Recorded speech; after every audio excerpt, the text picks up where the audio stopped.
As demonstrated by the Italian experience of Olivetti in Ivrea, by the design philosophy of Giancarlo De Carlo, and as argued by Saskia Sassen, the citizen-centered design and the sharing practice represent the main way for a sustainable future. The aim of this research is to define relations between historical and contemporary forms of participation in architecture, through the concept of three keywords: design, living, and programs. The research is based on a deep study of comparable case studies gathered in a historical and in a contemporary group, so as to collect data on a variety of relevant variables and to isolate the relevant factors that could represent a possible explanation for the difference between the groups. Each project has been studied through 5 key design strategies, which help to define the core of the project and to summarize them in semantic datasheets. If the knowledge of history is always a good practice in general terms, it becomes an essential duty in the context of shared living, which is present in all the living traditions of the past. To guarantee the widest possible spectrum of representativeness, we decided to consider 3 forms of shared living: Tulow, Kashina, and Kibbutz, which emanate from different cultures and historical periods, but are all characterized by the voluntary participation and by the full expression of a pre-modern approach to living. In conclusion, based on the analysis, we can affirm that they are the result of a participatory building activity. As argued by Giancarlo De Carlo before industrialization, the idea of how to organize and give shape to a space was a common heritage. Many people participated to a widespread culture of living. As was the case with respect to the past experiences, also the contemporary choice of living a shared life is not a romantic decision, but a rational choice.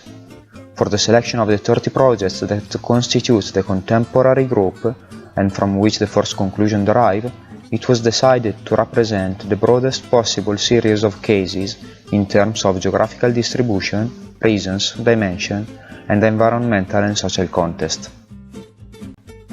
It's interesting to highlight that all the considered projects demonstrate an important component of shared spaces, a relation with the social context in which they fit, connection with small-scale productive activities, and an approach as environmentally sustainable as possible. It's nothing new. It's just a matter of giving a contemporary response to an ancient need for community which has been lost. Hence, the contemporary shared life must be considered revolutionary, at least for the lonely of our everyday existence. In this way, sharing succeeds in crossing the limits of family or work ties and in creating innovative levels of community.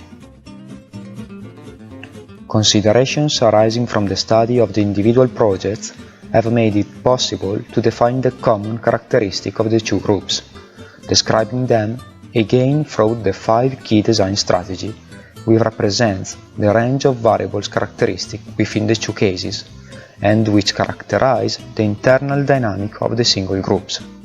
The results obtained in this phase are described in this figure. The next step, also shown in this figure, was the semantic and conceptual comparison between the 2 groups, in which the 10 resulting thoughts have been compared, producing concepts which compare the 2 groups. The results have been collected in a semantic cloud organized according to 3 keywords, in order to allow an easier comparison to be made between the 2 groups. Design: the inhabitants collaborate to plan the spaces and to define the humanitarian organization. Living: the inhabitants share spaces and activities for residential and connected purpose. Programs: the inhabitants habitually manage their shared life through the different decision-making processes. From the comparison, we were able to identify consistent relationships between historical and contemporary cases, by which we can conclude what determined the idea of participation in living spaces. First of all, it's defined by a strong relationship between the individual and the environment, including in this term the physical as well as neighborhood environment, the territory and the landscape, the social environment, and the collective ties. With this perspective, the voluntary participation in the life of the community is an opportunity to redefine one's own position in the environment. For these reasons, we can say that the communitarian approach to living is an extraordinary cultural practice seeking complete sustainability. According to this, we can define the concept of participation in shared life as a cultural, free choice of living in a closer relationship with the environment, developing activities and collaboration in shared and common spaces in order to achieve complete sustainability.